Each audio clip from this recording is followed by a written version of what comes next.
I Hmm. always have felt like I knew I would be hugely successful. Yeah. I just knew that. And so just getting my life to align with that vision of where I am Hmm. was an interesting journey, right? Hmm. And sometimes I feel like when we're pushing and pulling and trying to make things happen, Yeah. that's not the timing. It's all on God's timing or the universe's timing. But you Yes. have to have sort of that faith of a mustard seed that it's going to happen.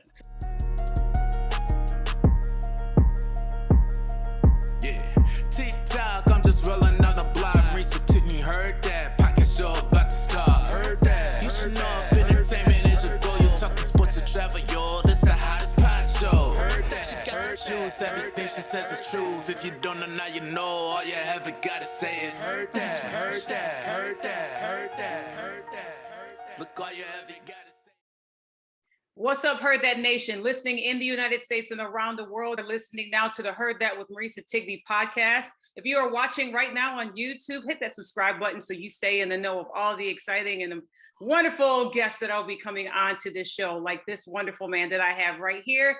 I am so honored to have Emmy Award winning executive producer Brad Bessey, who has had a storied career with Entertainment Tonight, The Insider, and The Talk, and is now a champion in the community as head of communications and talent relations for a nonprofit in Los Angeles called Project Angel Food. And I can't wait to dive into it because people that have listened to the show know that I love when I have guests on there that give back to their community. So, Brad, thank you so much and welcome to the Heard That podcast. Oh, thanks for having me. It's exciting to spend some time with a fellow lover of the universe and humanity. And right, I mean, I think what Yes. we do is we just go through life and we really focus on love and spend a lot of time. I spend a lot of time and Hmm. energy on cultivating my relationship with God and with others through trying to just be the best person I can be. So it's Yes. lovely when I meet someone who is, and your audience, we're all on journeys, right? So Yeah. if anyone is watching this podcast, I know just because of who you are and how you show up in the world, that Hmm. they are people who are on journeys of really self-discovery and being of contribution to others. So it's exciting to spend time with you and your community today. I love that you had said all of that because it's a beautiful thing when you take yourself out of self and put yourself serving others. And that's Mm. why I was so excited when I was reading and looking at your resume. I mean, you have Emmys from the three shows that I named, and I want to talk about that a little bit, your storied career as a producer. Um, Tell me, what was your inspiration to go into television? Because I was that child growing up where restaurants was always my thing that I wanted to do. I wanted to become a restaurant manager and an owner, and so every restaurant that I would pass, I would put my name with the change out Burger King and put Queen Marisa, or I would change McDonald's and put Mick Marisas and everything else, drive my parents crazy.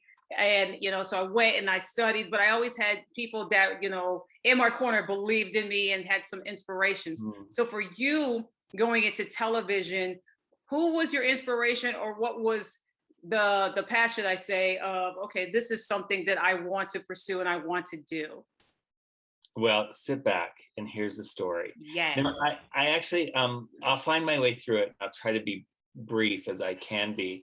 I don't think it was something that I did have a lot of support for initially. I Mm. was raised in Central California in a farming community. I was in the Future Farmers of America. I won the state FFA public speaking contest my senior year.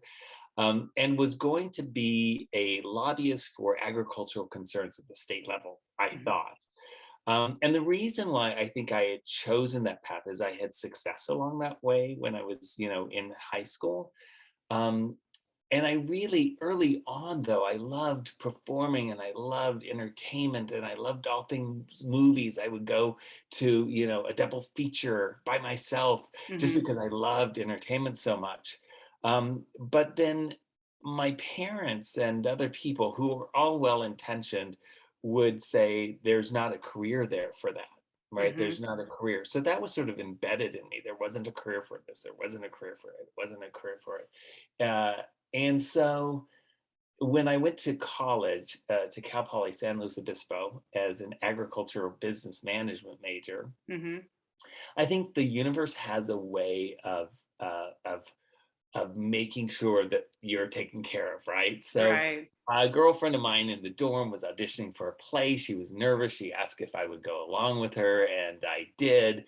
And I ended up, getting cast in the play, and she didn't, and she was really mad about that. But it sort of reawoke in me an interest in the entertainment industry, right? In Mm. performing in particular. Hmm. I loved it. So I did the play, and then also I though am very pragmatic. So I thought my like 18-year-old self thought, or 17 at that point, no, 18-year-old self thought, well, I don't know anything about the entertainment industry. So Right.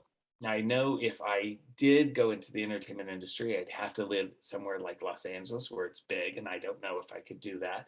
So I found I applied to pick up trash at Universal Studios, and while I was there in the job interview, the woman said, "Now listen, why don't you put down here that you want to be a tour guide? And if they want you to pick up trash, they'll tell you to pick up trash. But, Mm. go for a tour guide. That's the job everyone wants." Right. So I did, and ended up being hired. And keep in mind, I had just won a public speaking contest with 2,500 participants, right? That's So incredible. but I didn't put, my mind was such, and this talks about the limitations we put on ourselves. Hmm. My mind was such that I thought I wasn't deserving of a career in entertainment.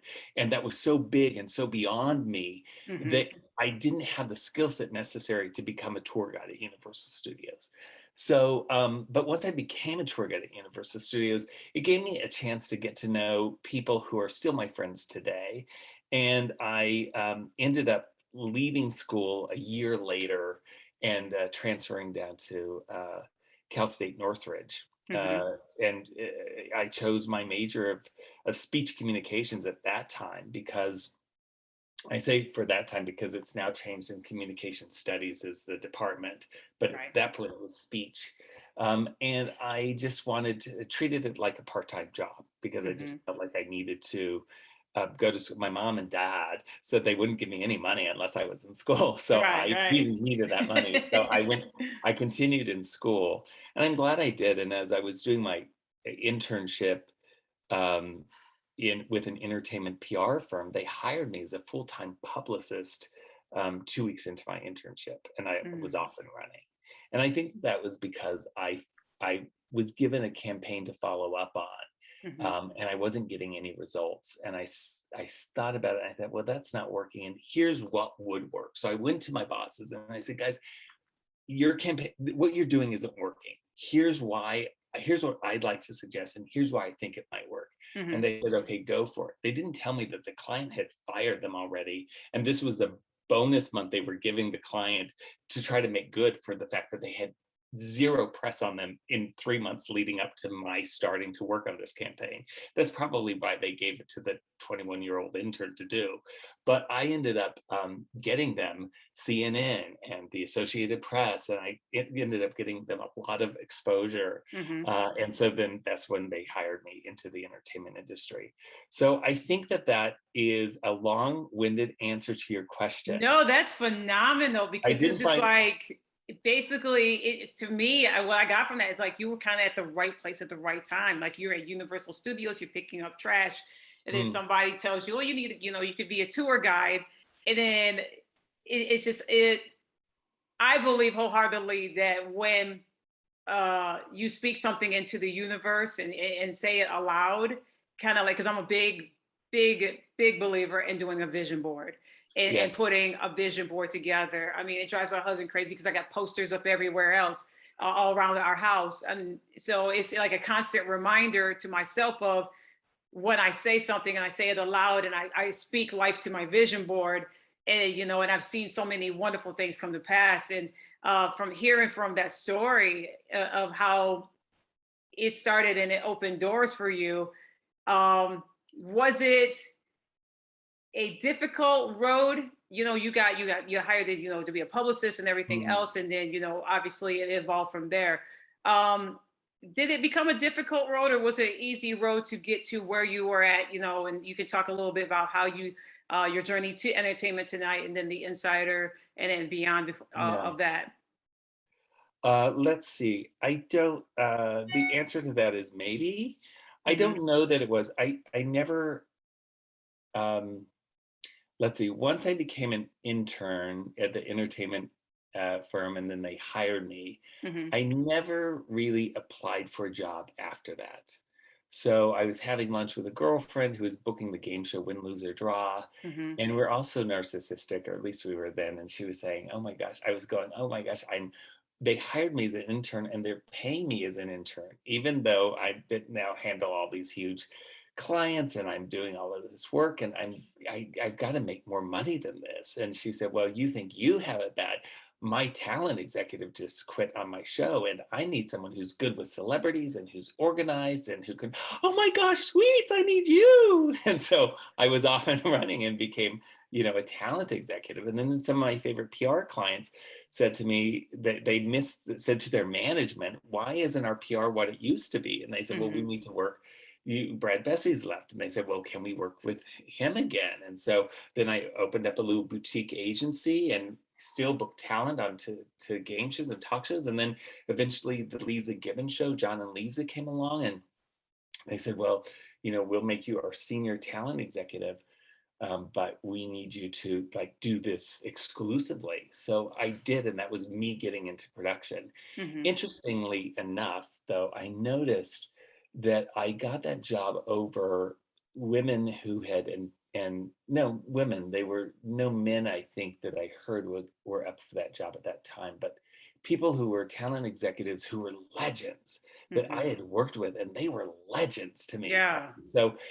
So the fact that I would be selected to be this senior talent executive over them made me think that this job was very horizontal, right? So the part of me started just even putting it out in the universe or thinking about there must be something else here. And then so just thinking about that and not even knowing the sort of how it would come about, I Hmm. always have felt like I knew I would be hugely successful. Yeah. I just knew that. And so just getting my life to align with that vision of where I am Hmm. was an interesting journey, right? Hmm. And sometimes I feel like when we're pushing and pulling and trying to make things happen, Yeah. that's not the timing. It's all on God's timing or the universe's timing. But you Yes. have to have sort of that faith of a mustard seed that it's going to happen, That. whatever that it Yes. is, right? Hmm. So I felt like I just knew that this was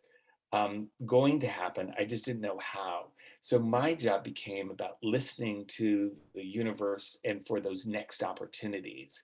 Hmm. When I've made mistakes in my career, I feel that those mistakes have been because I've been led by a greed or fear or a sense of lack Hmm. or a draw of prestige or power or all of those things. When I'm Hmm. quiet, I think about what is it that brings me joy and what can I contribute to someone else that will bring them the highest degree of joy. In that place, then I can make decisions that actually are fulfilling, actually work for me. So in that particular case, as I had made one of those mistakes. I'll tell you, I actually was there on the John and Lisa show. It had become the Lisa show. I was offered an opportunity to launch another show for another studio. So I took that job and I was there because I thought it gave me an opportunity to be talent producer. Because in my mind, in my limited mind, if I was a producer, then I was beyond a talent executive, right? So that's Hmm. going to sort of address that horizontal issue that I had, right? So Hmm. I joined the show, even though in my talking to them, it felt rushed. It didn't feel right. And on day one, I knew that it wasn't right. So then but but everything works together for good. Yeah. So in that taking that job, a friend of mine, Dan Gibson, was at the same time interviewing at Entertainment Television. He had the director of talent overseeing all the casting of the talent for their hosts and their reporters, and Hmm. they had a position that was open for their director of talent and development, someone to oversee all the celebrity bookings. And he thought that he could do that job. So he was in an interview. He was there for about 5 minutes in the interview. He said, you know what, I'm going to take myself out of consideration, because in this 5 minutes, as you tell me about the job, I keep thinking of my friend Brad Bessey, and he's the person who should have this job. So I went and I interviewed for it, and actually was able to become the head of talent and development at E! Entertainment Television. And while I was there, I had crazy ideas like, let's put Joan Rivers on the red carpet and have her do interviews with celebrities. And it created a franchise for her. You came up with that idea. She turned me down 3 times. What? And finally, I thought, you know what? I think I thought, you know what, she'd do anything for her daughter, Melissa. So I said, okay, what if we have you host with Melissa? And Melissa and I are good friends today. And so she agreed to do it under those conditions. So she was a huge success. We quadrupled the ratings. It became huge for E! It became huge for her.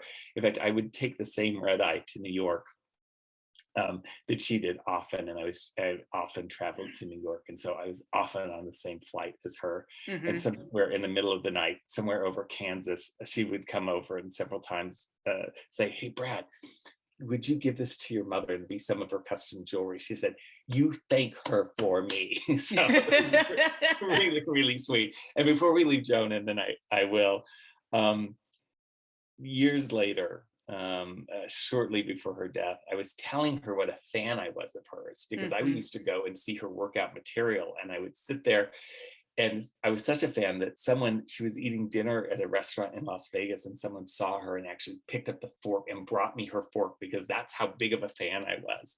Oh so my goodness, wow. I know. So I told her this years and years after bringing her to E! Putting her on the red carpet, years and years after she'd given me all those trinkets for my mom. Yeah. I told her that. And she said, I've known you, Brad. I've known you for a decade. Why haven't you told me this before? I said, Joan, because I was negotiating with you. I wasn't going to tell you what a huge fan I was of yours. And she said, smart boy, smart boy. And her Joan voice. Yeah, so I feel like those are the sort of the roads that sort of opened up, with a few diversions as I made mistakes along the way. Yeah, being sort of drawn by the incorrect things along the way, maybe for me, but ultimately life has a way of self-correcting. So as long as you're diligently doing the work, that you can sort of go along the path that you were meant to go. Or if you decide to change a path or think that something's not working, I think that once you get really quiet and you can hear a new voice in a new direction, then that makes new things possible as well. Yeah. Which my desire to live a more meaningful, deep life and to be more directly of service to others. I didn't know that would lead me to Project Angel Food, but the work that I did to get to that point was intentional and deep, and I really had to let go of all the trappings of being a powerful producer in Hollywood. Like I had to come to terms with the fact that I had let my job define me in a way that at times is embarrassing, actually. Oh my gosh, that's so good that you said that, because I was going to ask you that you're this established executive producer, you've won Emmys, you got your Emmys that are right behind you. And I have talked to numerous amount of friends when they have accomplished something in their careers. And I've asked them, I was like, hey, you got this award, this is so great. Is this your, hey mama, I made it moment? Do you feel satisfied? And I will say, Brad, about 9 out of 10 times, they'll look at the reward and they'll look at their career and they're like, something's missing. I should be doing more. I don't know what I'm supposed to be doing, but I should be doing more. And it's so good that you said that, because I had to do searching within myself. When I moved here to Texas, I wanted to do more. And I got challenged by a mutual friend of ours, Cheryl Action Jackson, over Minnie's Food Pantry.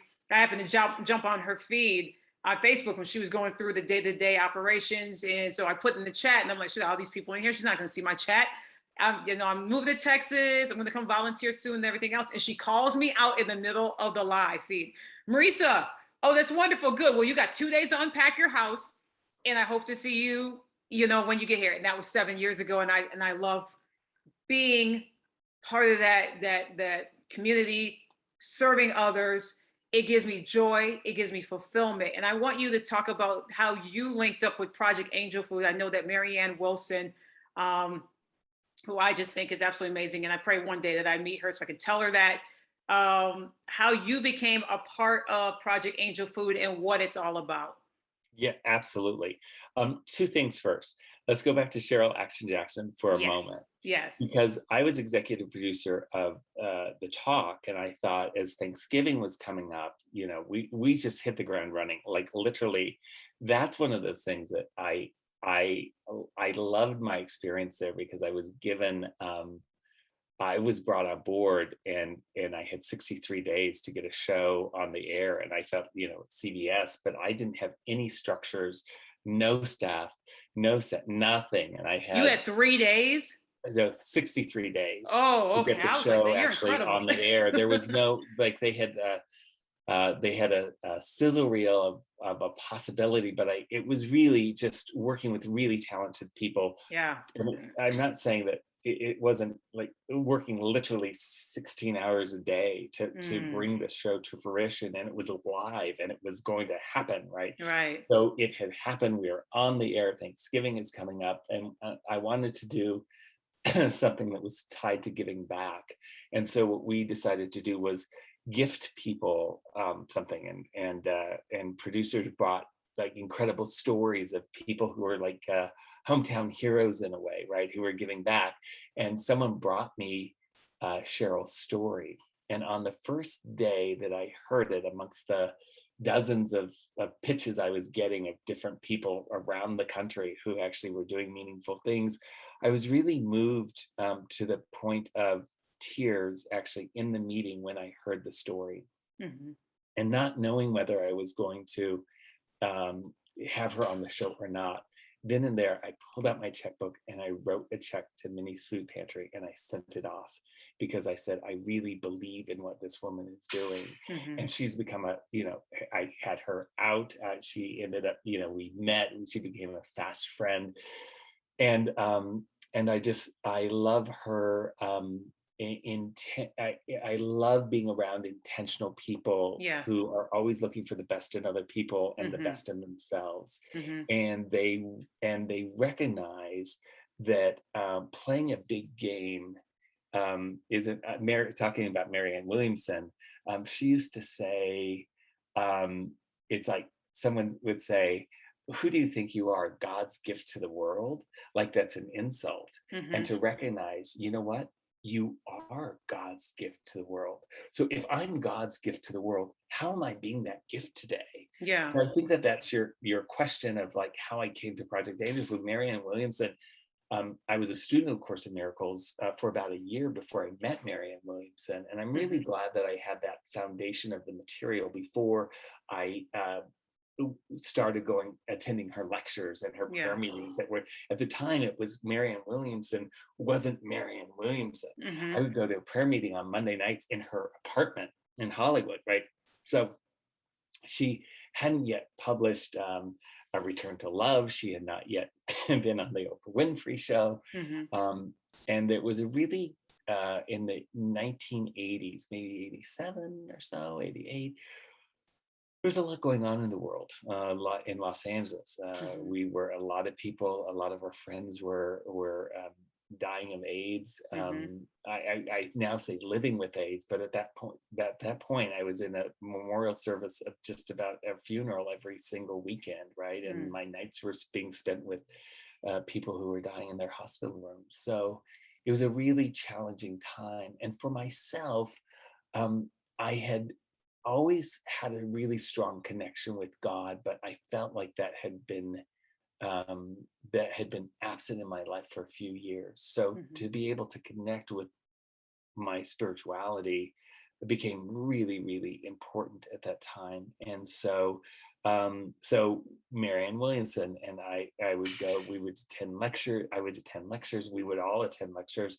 And she was starting first the Center for Living, and then starting Project Angel Food, because people were dying of malnutrition just as much as they were dying actually living with AIDS. So that was like a side effect, if you will.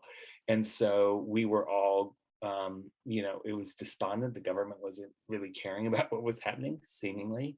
And she said we could either be in despair or we can be in hope. We could either give into this darkness or we could stand as beacons of light. And so we could look at someone and see them as sick, or we can stand with a brother or sister and look beyond their illness and see their humanity and connect with that higher vision of who they are, no matter what's happening on the earth plane. You're right. So we started Project Angel Food. I was one of the first volunteers in a kitchen in a church. There were, like, I remember we'd have 60 meals. Oh my gosh, delivered today. Oh my gosh, we got 70 meals. I remember the day that we hit 100 meals that we delivered in a day, and just thought that was such a huge number. Project Angel Food now delivers 2,500 meals every single day to critically ill men, women, and children who are dealing with HIV/AIDS, but also cancer and heart failure and diabetes and kidney failure, Alzheimer's, just a wide range of medical illnesses, that we see food as medicine. And we're actually, it's amazing to me that nutritionists work with the chefs and they create a menu plan that actually sees food as healing. So if someone is dealing with kidney failure, they are given a meal that actually addresses the specific bodily needs that they have through nutrition. And what we found is, and these results will be published after they're peer reviewed, probably the end of the year, beginning of 2023. But just just looking at the research study we participated in, 83%, we've reduced hospitalizations by 83%. Some of those studies are 63%, but it's like huge. So I talked to a client, Candace, who had been in the hospital every single a month, at least a week. And after receiving this intervention of these medically tailored meals, she's now she hasn't, in 7 months, hasn't been back to the hospital. So it's pretty amazing. So I think that for me to be attracted to Project Angel Food initially was because I saw a need, and it was what my community was doing, and it was how I could be not afraid, but be a source of light. And then flash forward, after a successful career in television, feeling and wanting more time with my family and my son, deciding to go back to school, because why? I don't know. I just wanted to get my degree because I was hired in this internship. So I felt like I should get my degree. And then I fell in love with the conversation of social justice through communications and really breaking down powerful systems that oppress people by actually breaking that apart and seeing how they do that. And so we could expose that and then actually be more empowered. So I felt like I was talking to Richard Ayub, who's the CEO of Project Angel Food, one day, and they're heading into the 30th anniversary. And they said, well, he said, what if we were able to bring you on as a consultant? And could you attract some bigger names than we've had? So since then, I had Jamie Lee Curtis involved, and she continues to be involved. I love that photo of you two, by the way.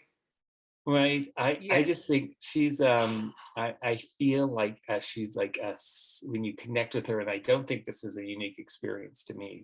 So I feel that this is who she is and how she shows up in the world. But I feel like I've met a sister, like a connected sister, right? That she is so thoughtful, and will text me on my birthday to say hello. And I'm thinking, oh my gosh, that's so awesome.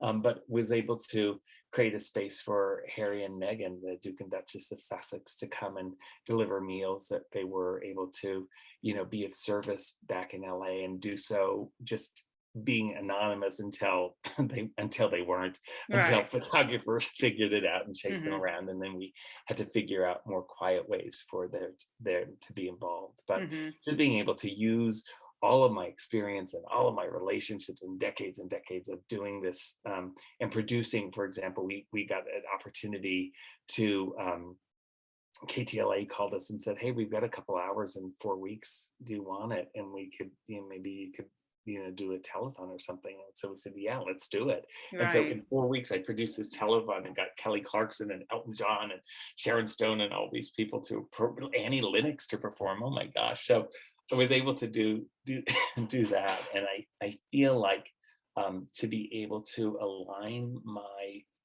craft and talent that I no longer feel define me, but I'm grateful that I have those skills in the service of others in such a magnificent way is really just so exciting, because I recognize my contribution to this organization and what it means. And I was right after we did the first telethon, I was invited to launch a show for a company, which I did. And in that 6 weeks or so away from Project Angel Food, my heart was a little empty. And I felt like I was missing something, right, by not being with them. And they recognized that there was a mojo that was, to quote them, there was a mojo that was missing without my presence. So I recognized that me being there was really important. And I think that is the people who listen to your podcast will know, because they experience this on a daily basis, is I think sometimes we don't recognize our importance to the process of just interfacing with other people. By that, I mean, we think there's something going on, and for whatever reason, we don't feel like being there. But I feel like if I go through life and I recognize that I make a contribution to everyone I meet, I have that ability to, or I can play a small game and be mad or frustrated or whatever and pull that back. So energetically, I can either support people in an interaction and make that the best interaction possible, or I can play a selfish game, and because I'm hurt or fearful or insecure, and pull back. So I recognize, we as spiritual beings recognize difference, right? Right. So what I recognize is my being present actually is meaningful. It contributes something. And so I just listen every morning in prayer and meditation to where I should go and what I should participate in, and recognize the power in saying no for those things that don't align with my purpose and values. It doesn't mean that the people who are trying to pull our energies are anything nefarious or negative or dark or whatever. But it does mean that I'm on a path, and I need to sort of make sure I understand where I'm putting my energy. And so Project Angel Food, just having the opportunity when they reached out and it felt right, and then it's grown into what it is today, that they've created a position, Director of Communications and Talent Relations. And we're up to some big things, and it's exciting to be part of that process, right? Because the need, a small example of how this comes to be, like there is a need in the community, and I think it's a whole other podcast, but I think it's a social justice need. Actually, I think that it's not an accident that 76% of the people that we serve are people of color. I think it's that the health systems are set up for that disparity. The social, the economic systems are set up for that disparity, right? So I feel that they people who can't afford healthcare and don't end up getting healthcare until they're chronically ill, and they don't have anything to do except to show up to a doctor.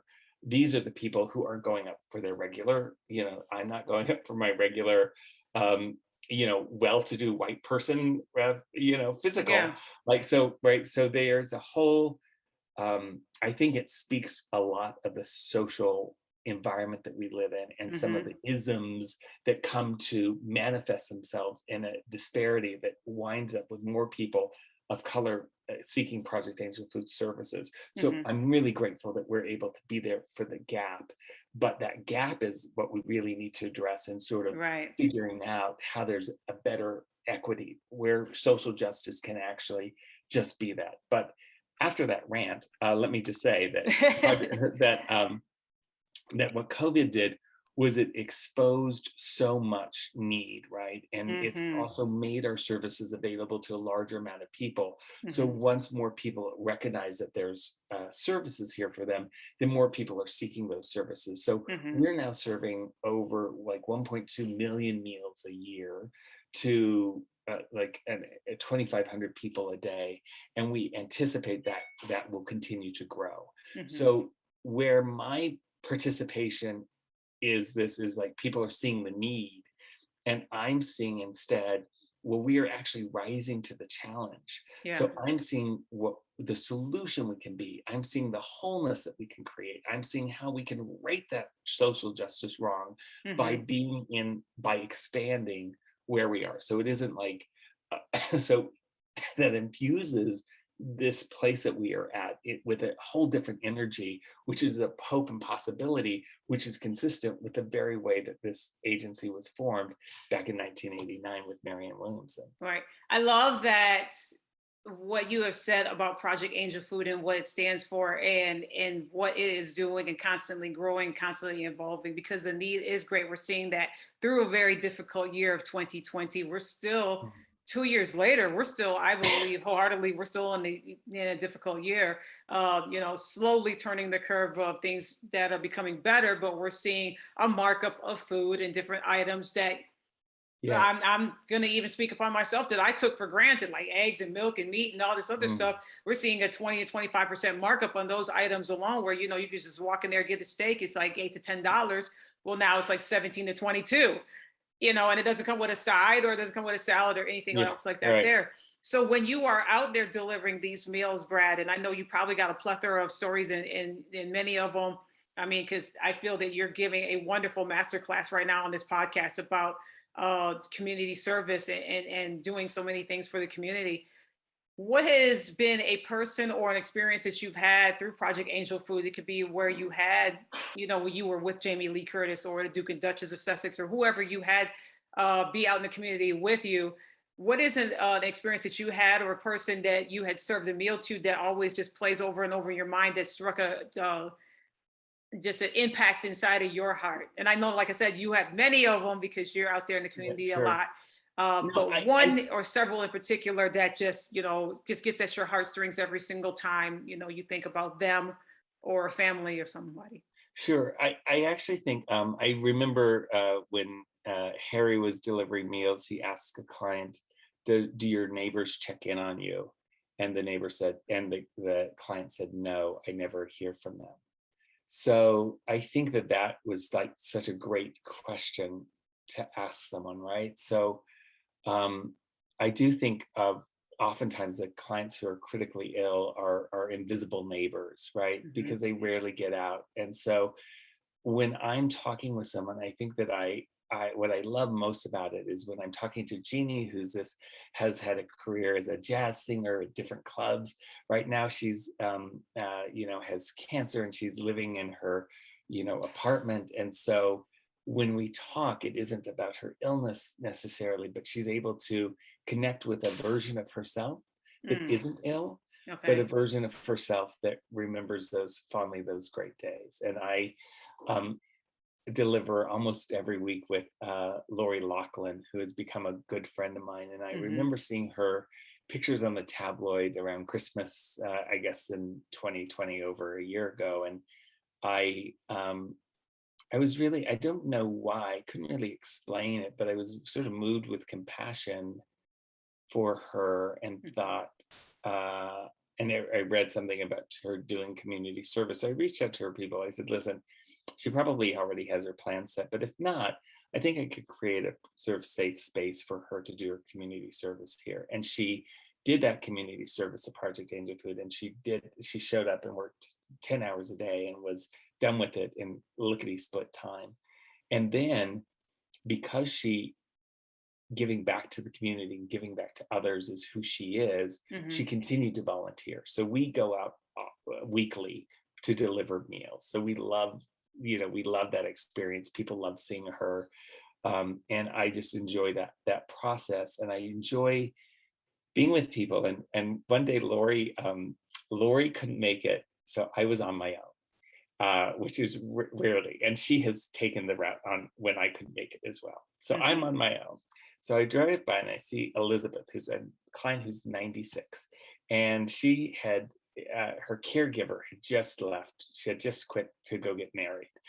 And she didn't have a caregiver, and she had one starting in about a week. So she hadn't been to the market, she said. And I said, well, why don't you give me a list and I will go get you some things from the market, because I drive back by here on my way. Right. So I text me, I don't get a list.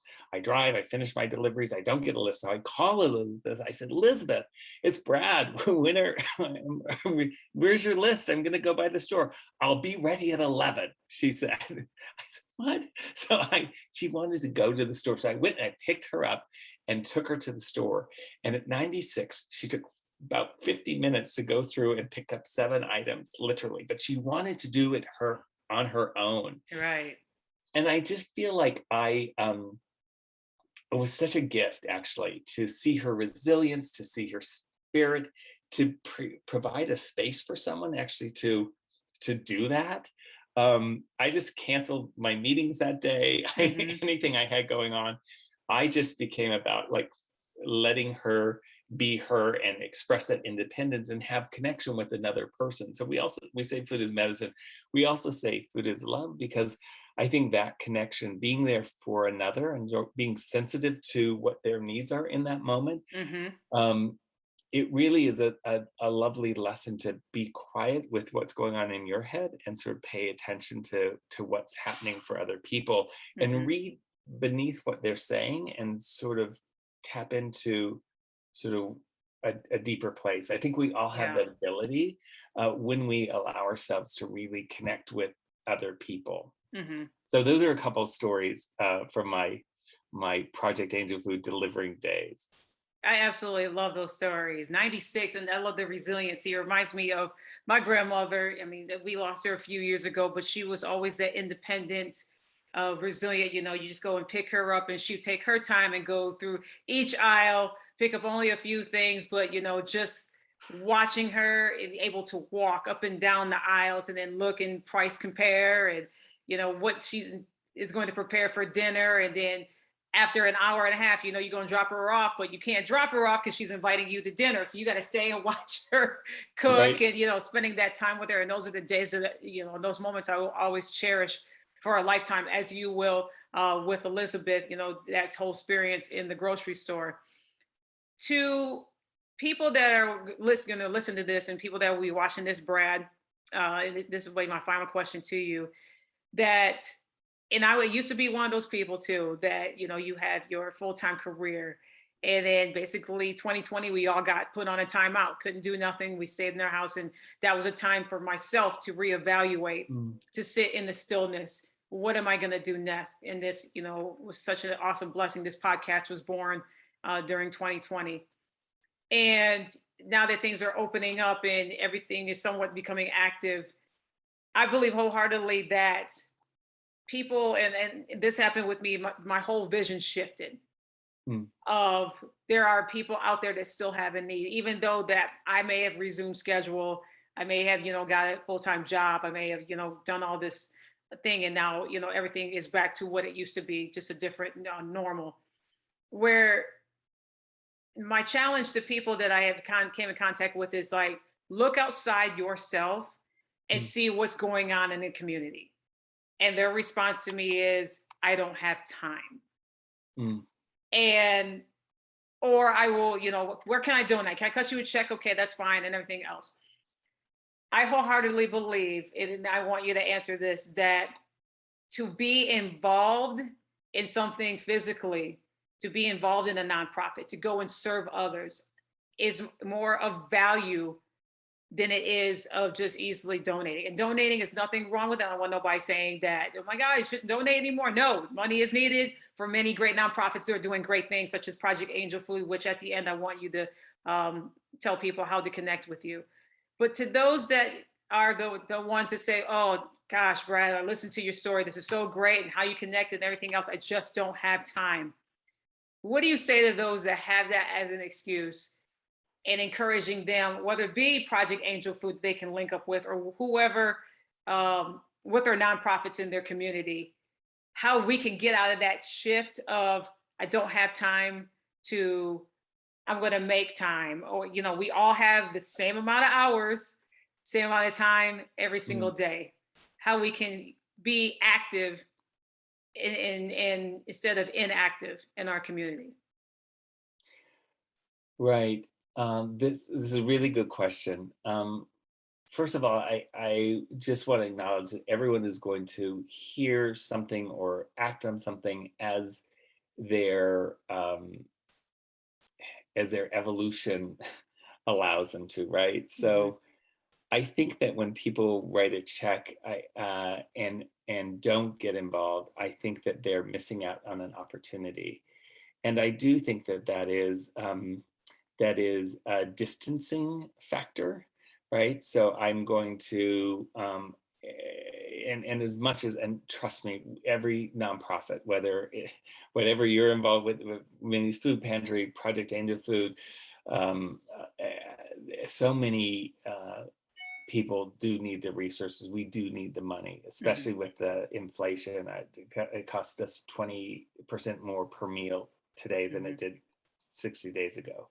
So money is good, don't get me wrong. But Mhm. as far as of contribution, right, I do think that the opportunity that we have to get involved is probably we're not acting on it because we're afraid.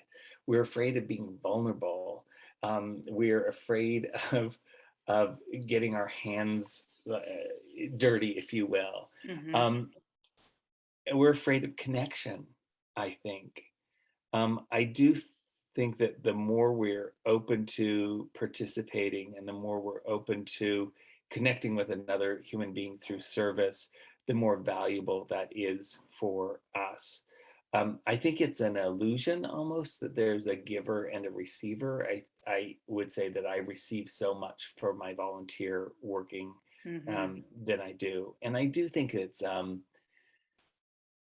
I think that there's a quietness about just sort of rolling up your sleeves and getting involved. And there are, people who have done it for for for decades, and whether it's with Project Angel Food or someone else or multiple organizations that they're involved with. Mhm. There are several celebrities who work with us who don't ever want to be recognized because they just want to keep it quiet and keep that service almost like as something close to their heart that Yeah. they give to another person, right? Mhm. But I do think that if you're not actually involved, then you're the one who's missing out on that opportunity. Mhm. So I'm never going to tell someone what they should do or what they shouldn't do, but I am one to tell you that there is a bigger opportunity. There's a bigger game to play because you actually can show up and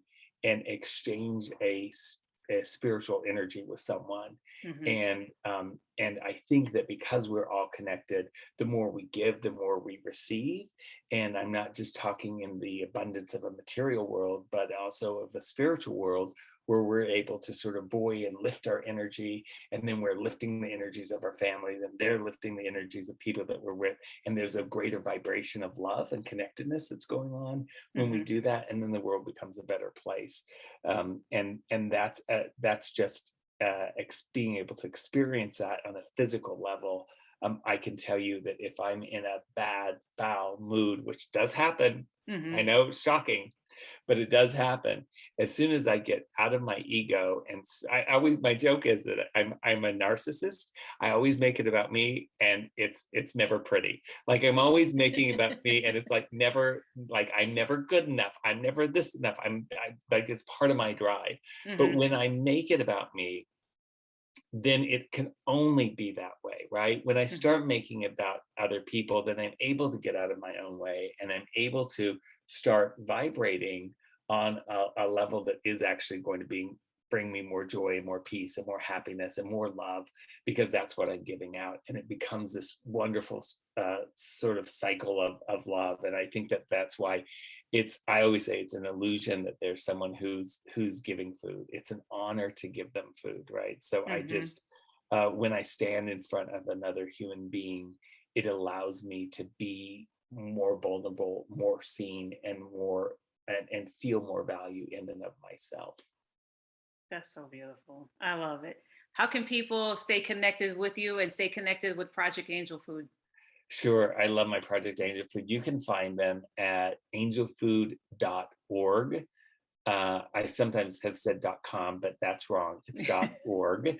And then I'm on social media at Brad, B-R-A-D, Bessey, B-E-S-S-E-Y. So, and Project Angel Food is on social media as well. You can find the website, or if you just look on Twitter or Instagram for Project Angel Food, you'll find them. This is why I call Brad a champion in his community. This was absolutely an amazing, beautiful conversation. Brad, thank you so much for coming on the Heard That podcast today. Well, thank you for what you're doing. I love this conversation, and I love actually how isn't it a commitment that we make? Isn't it a commitment that we make? I make a commitment whether I like it or not, whether I'm in the mood to or not, to spend time reading and being in silence every morning, so that I can align myself with my true values of giving and being passionate, and recognizing my power actually comes from being in sort of flow from the universe. So what does that voice calling me to do? Right. And that takes a lot of intention and a lot of aligning myself with people who are like-minded. So for the folks that are joining you today, they're people who are on this journey that you and I are on, Yes. which is, how do we get out of our way to become the best that we can be, to make the shine the brightest light we can be in the contribution of others. So I'm so excited that you have this podcast, and I'm so humbled and grateful that you allow me to be part of it. And you got to come back on. You got to come back on. We got so much more to talk about that we didn't get to. So I'm just so excited that you said yes, and thank you so much for your time. Thank you. Thank you. And thank you so much for listening. And if you were watching, thank you so much. And as I always end the show, take care, stay safe. We out.